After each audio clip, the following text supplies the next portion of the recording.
Thank you so much. Thank you so much for having me here again. I love to watch this event grow.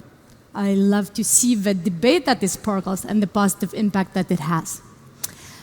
I was standing in front of you last year, and I was talking about how unevenly supply chains were recovering after the pandemics and what it meant to the future. So we are 1 year in the future now, and we have been hit by way more disruptions that we could have anticipated. But first thing first, so my name is Indrė. I work for Gartner Supply Chain. For the past 30 years, we have been researching and interviewing the chief supply chain officers all across the globe, across industry. Our ultimate goal is to identify the trends, document the best practices, and then to re-inject them back in your roadmap and help the organizations to take the fact-based decisions. In the next 15 minutes that I've been given, I'm going to try to share the observations on how we see the supply chains reinventing themselves again. 68% of supply chain leaders are constantly responding to the high-risk events that they haven't anticipated. 42% of supply chain leaders are under constant pressure to maintain current margins, profitability, while still to hit the targets on their sustainability, speed, and innovation.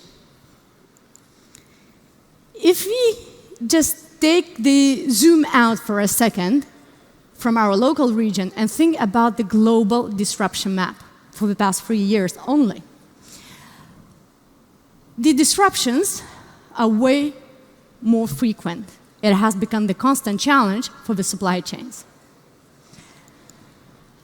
There are a lot of things that have been discussed already today by different speakers. I'm not going to be repeating all of them, but the supply chains are suffering through variety of disruptors.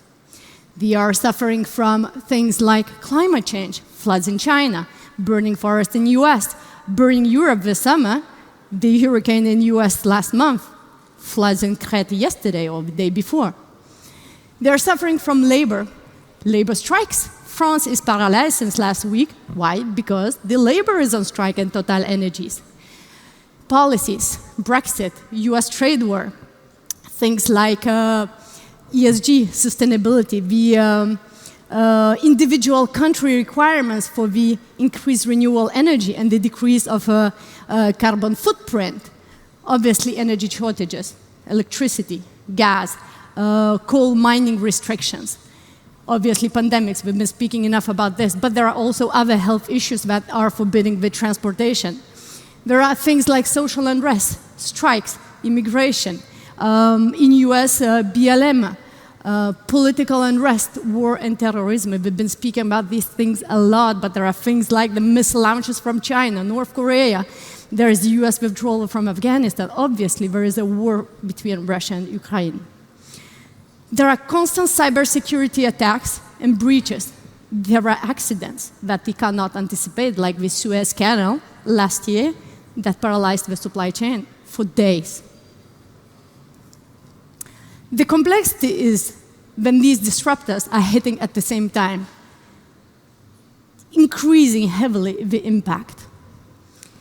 The shields that once supported and helped the supply chains are weaker now, and the disruptions are way more frequent. Because of the energy shortages, labor shortages, and the raw material shortages, supply chain has been hit at all the segments end to end. At the plan, source, make, deliver. There is not a single problem. There's not going to be a single solution. All these situations have created what they call today the supply chain gridlock, which on its turn has created the increased cost and the global inflation. Let's take a different angle for a second. So we do have the disruptions impacting us from the external world, but we also have the internal pressures. So we went ahead and interviewed hundreds of the CIOs across the globe, asking, so what are the top 5 priorities in the world of disruptions for the CIO? There are different things that came through. First of all, growth has never changed. CIO will always be interested by the growth. Supply chain is still a priority. It did increase by 75% this last year. Labor is a big preoccupation. But the big surprise, the 300% increase of interest CIO is the sustainability.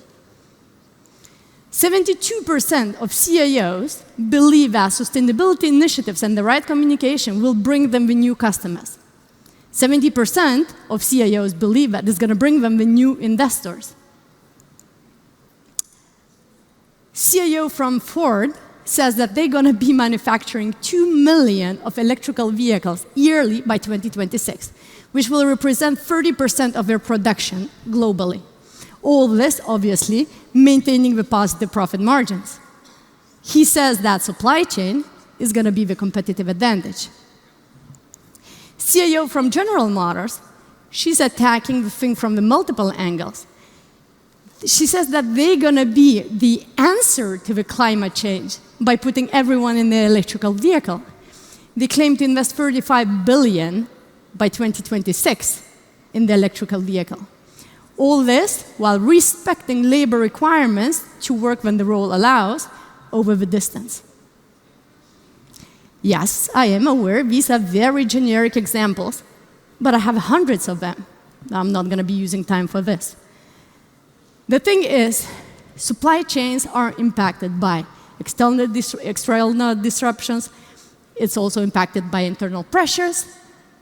And so what do? In the supply chain, we have identified 4 distinct reinventions that the supply chain leaders have to take now. First of all, we have to go from being in charge of operational excellence into actually being the participant in the commercial growth. We have to take our supply chain and transform it into the weapon that's going to go and support the product launch and the delivery in the new markets. We also have to switch from talking about the digitalization. Don't get me wrong, we still talk about the digitalization in supply chain, and that's very important. But the advanced supply chains know now that to take the real-time decision, that's not enough. The real-time decision execution, this is what we need now. And for that, we have to have the right agility and the right ecosystem to support that. From ambitious, let me talk first about the location-centric.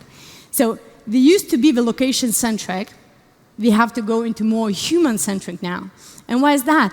Because they had the possibility to work over distance, and because the organizations had to embrace it at scale, employees, the labor, kind of got used to it. And honestly, we kind of like it.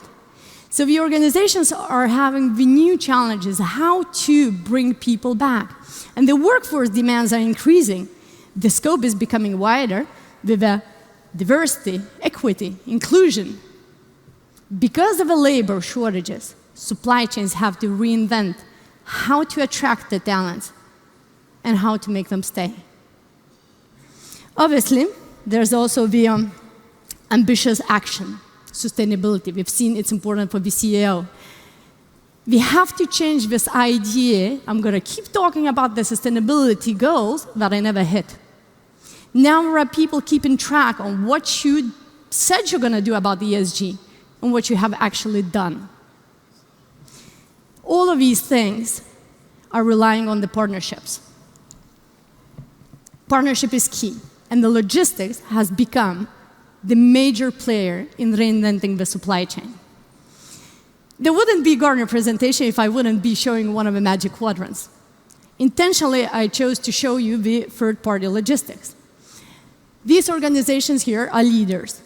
They had the phenomenal year in 2021. Not only they generated huge revenues, they re-injected the huge part of it back into the innovation to serve struggling supply chains. On the other hand, the supply chain leaders, they work more than ever with the logistics providers on their ESG goals. Instead of consolidating the providers, supply chain leaders going to be more open to many different logistics providers, which gives more opportunities for the others to play. But supply chain leaders are also going to be more strict on the contract language because they have high expectations for us. We have to have high expectations for our partners. Supply chain is depending a lot on logistics. Logistics, on its hand, has become the opportunity creator.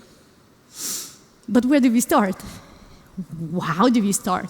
There's a lot of initiatives happening already. We can hear here in the event today, tomorrow, you're going to see a lot of innovative things.